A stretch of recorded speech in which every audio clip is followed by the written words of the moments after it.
I want to do something for me. Touch two people and touch them and ask them a question. Why should you wait? It's not all right. Find somebody behind you, smack them real quick and wake them up and tell them, you need to wait on him. I can't get no help in here. Tap somebody and tell them, I'm going to wait on him. Is that all right? How about somebody tell them, it's getting ready to come? But I've been waiting a long time. And my gift is getting ready. I can't get nobody. I said, touch somebody and tell them, it's getting ready to come. Because I've been waiting a long time. He told me it would come. And I'm just going to sit here and wait on him. We're going to have to to this place. Our text today is a familiar Old passage scripture, Old Testament scripture that deals with this prophet who is called Habakkuk. And Habakkuk in the first chapter begins to concern God about the situation and the status of things that he sees. He's concerned because it looks like that those people who are wicked, those people who are doing things to his children, are succeeding. And he can't understand if you God like you say you are. Why are you letting these mouths run? Why are you letting these feet stay busy? Why are you allowing them to cast nets and pull in innocent folk who are just trying to find you? And yet it looks like that the wicked folk are overcoming and the saints are being depressed. Even to the point where sometimes they don't even feel like going to church. Because the church should be the place called the house of prayer. And when you come to church, you can't find God nowhere. You ought to be able to find God in the church. And when you come, there ought to be peace and tranquility. There ought to be love and fellowship. There ought to be the joy of the Lord giving us all strength. Which means that when we come in, we may be tired. But when we leave out, we ought to be strong. We ought to know that we have been in the presence of God. But Habakkuk's complaint is, even in your house, God, you're allowing wicked folk to run rampant and do what they think they're big enough to do. And cast a net on who they want to cast the net on. And even capture the innocent one and cause them even to go astray. He said, God, I got a concern because I am your prophet. And you have sent me to prophesy and to preach. But every time I stand up to prophesy, the wicked are rejoicing and being glad. As if they can do whatever they want to do. And you ain't going to do nothing about it. He said, I'm concerned, God, because you showed me some things.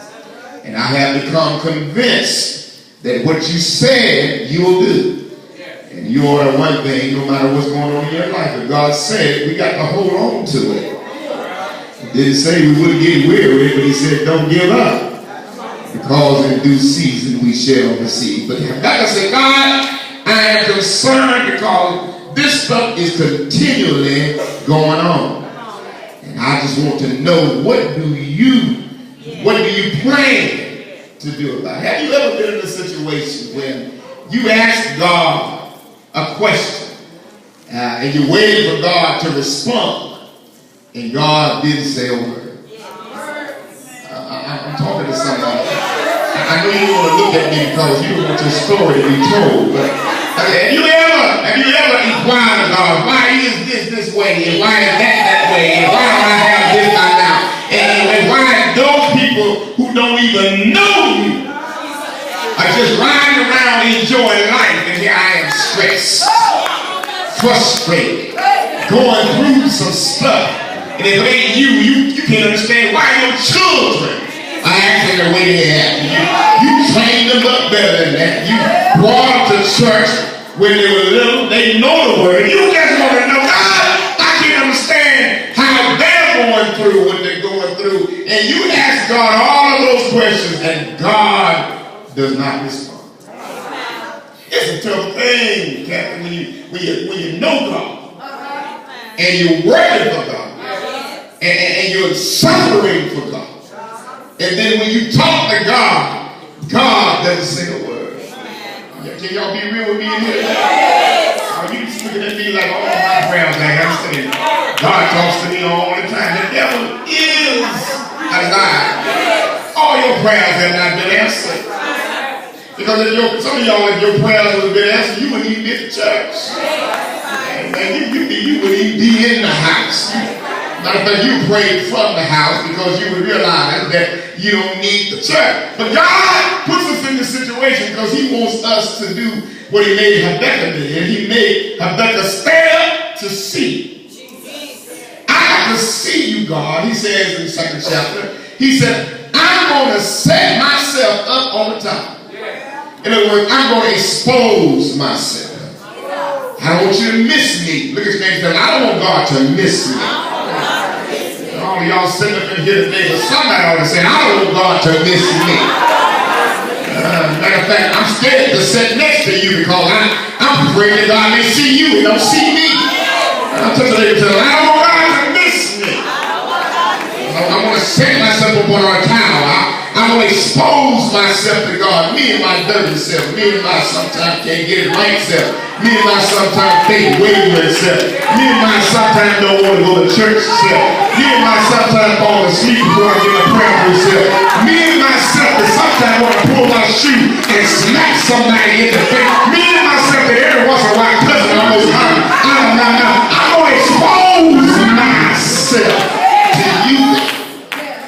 That's what God wants to do. He wants to get us to the place where we have to expose ourselves.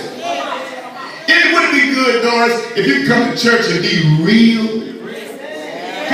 Wouldn't it be awesome if you could just come to church and be real?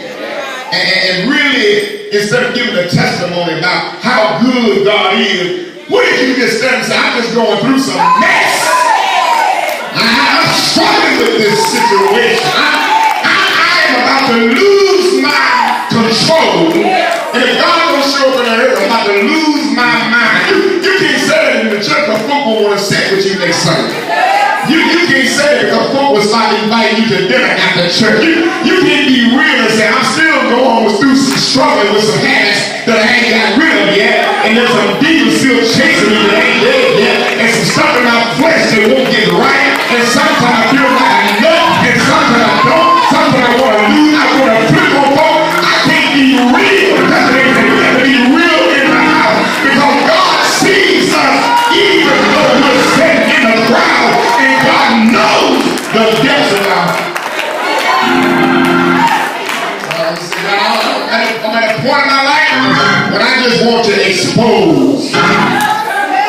You ain't responding to me, you ain't saying nothing to me, you ain't talking back to me. So maybe God had better says, the problem is me. So what I'm going to do is I'm going to rise above the crowd. I'm going to get my mind off the people. I'm going to get my mind off the wicked folk. I'm going to get my mind off the situation and start asking you, God, why things ain't happening for me.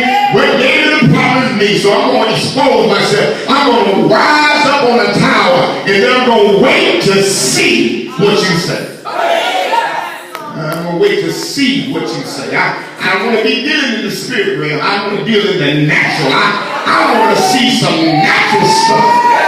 Now, it's good to be in the spirit, but sometimes it ain't God, it ain't nobody but you. But when you can see when God shows up in the natural, it's one thing to say, well, God will open up the Red Sea, but sometimes I just need to see, standing in front of the Red Sea, and see God open up. Oh, y'all ain't talking about that. That's what I'm telling you. It's good to see in the spirit the Red Sea. But sometimes you need to be in a natural situation with a Red Sea in front of you and say, God, if you don't get me through this, I ain't getting out of it. And watch God open up the sea so that you can walk across. He said, I got to see. And then here's what he said. He said, now when I expose myself, I understand that I'm not quite where I need